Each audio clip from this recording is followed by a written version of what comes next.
This could be really good. Hey guys, what's up? It is Monster from Pro Gamer Academy here to talk about the mid-season showdown, aka the LCS Spring Split Finals. We had Cloud9 against Team Liquid. It ended in a 5-game series, and honestly, it was a bit of a banger. We have a lot to talk about, so let's get into it. Alright, so the first thing to note about this series, you can see right now we're watching the Game 1 VOD. I think a lot of this series really came down to Game 1. It was very, very back and forth.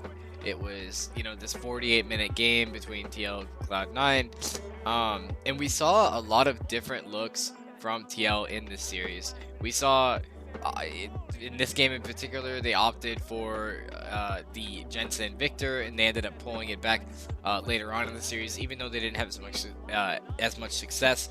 We also saw different angles for tactical, something that I think I advocated for a little bit. Like, I just wanted to see what else he could do. Like on the side of Cloud9, they have some of these standard ADCs that we've seen throughout the tournament. We saw the Kalista, we saw the Kai'Sa, we saw the Tristana, all very, very powerful champions. Not, bad picks in their own right. But we can see, if you look at TL's picks, Tactical played Xayah, he played Sivir, he played Aphelios, he played Xayah again, and then he played Kai'Sa. So, a lot of range from Tactical within this series. And obviously the priority in this series, I think if you look at TL, they really focus on picking up either this Hecarim or this Udyr in the jungle. They had it every single game. They actually, if you guys remember correctly, Santorin has been ill. So he was actually unable to play, and they brought up Armao from their academy team. So Armao was playing throughout this entire grand final, and props to Armao. I think he played super well. In a 5-game series in the LCS, playoffs, grand finals, like, just the dude deserves so much respect for the level of gameplay that he was able to put up. I didn't see any like insane jungle gapping in this series, but I think if you want to look at where this series kind of went wrong, obviously TL started out, they won game 1, Cloud9 took a game back, TL took game 3, and then you're basically right there. You just need to win one more game, and then Cloud9 are able to steal the next 2 games away. So there was definitely a momentum shift in sort of like the later half.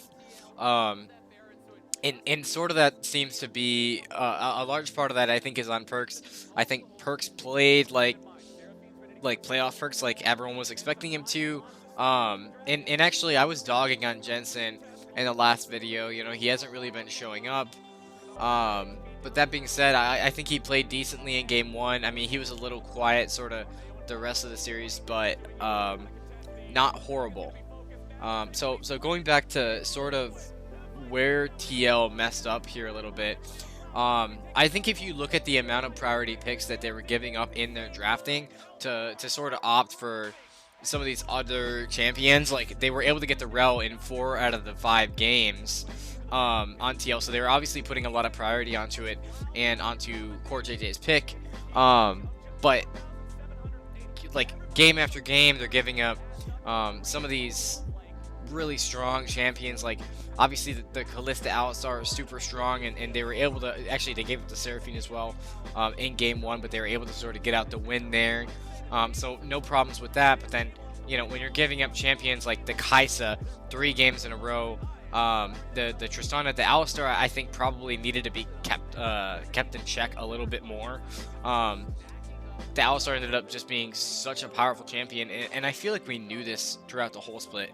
You saw players like Aphromoo utilizing the Alistar basically to its fullest potential and showing the strength that it has just as a pick. So in terms of drafting, there were some question marks for me.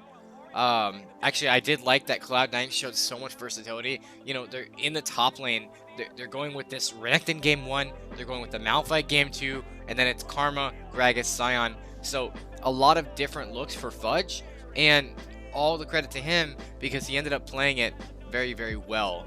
On the other side of things, we saw Alphari It's Scion game 1, Gnar game 2, Gangplank game 3, Gnar game 4, and then Cho'Gath in game 5.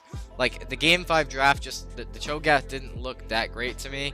It looked like something a little more experimental, and probably not something that you want to use in game 5 of a grand final sort of series. So I'm not entirely sure where Team Liquid are supposed to go from here. I thought mostly like the drafting was fine. Actually, I thought for the amount of criticism that Tactical has gotten, sort of over the split, I thought he looked fairly strong in this series. Core JJ on point as always.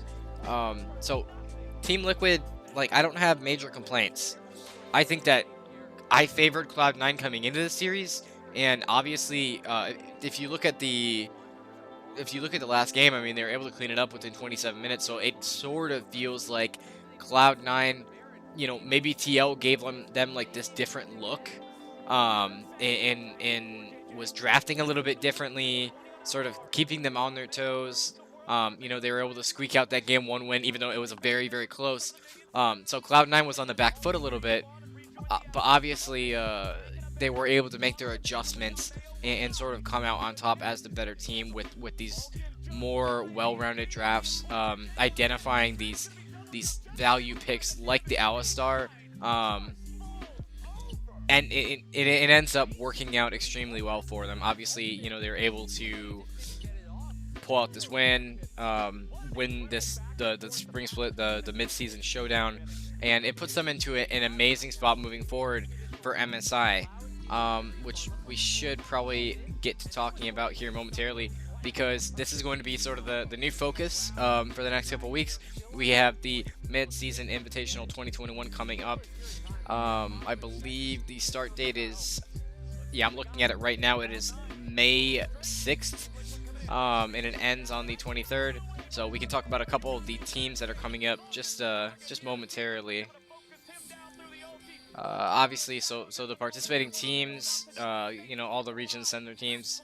The participating teams are going to be Cloud9, Damwon Gaming, Detonation, Focus Me, Infinity Esports, Mad Lions, Pentanet GG. The LPL is still to be decided. Same with CBLOL, same with the LCL. So there's a couple more spots here. Same with PCS, same with TCL, same with BCS.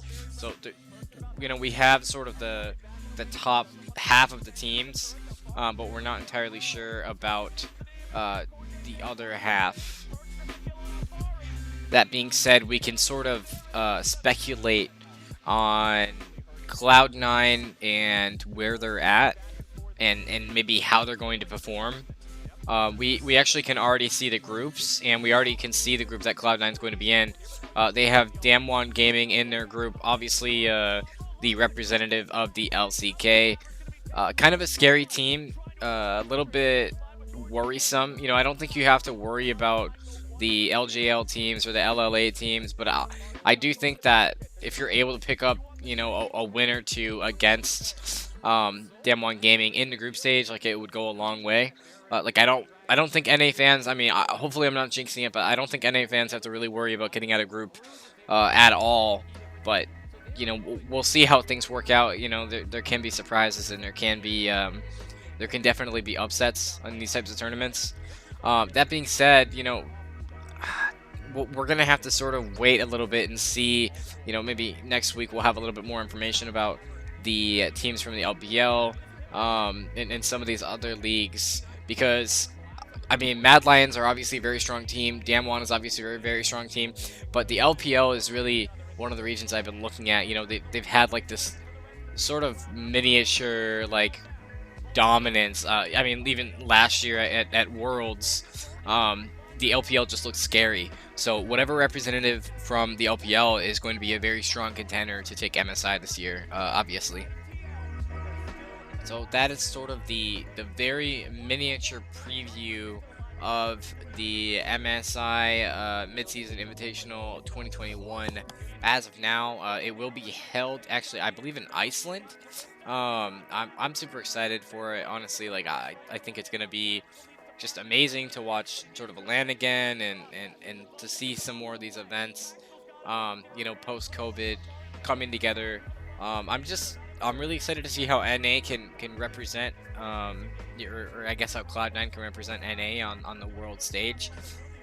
One thing that I talked about months ago was sort of the changes to the model of the LCS, and a lot of those changes were to sort of make NA more of a breeding ground for talent. So really hoping that type of stuff starts to show through soon, and we get some, maybe some happy moments for NA fans at these international events before too long. So anyway, guys, that is going to be all that we have for you today. Thank you guys so much for tuning in.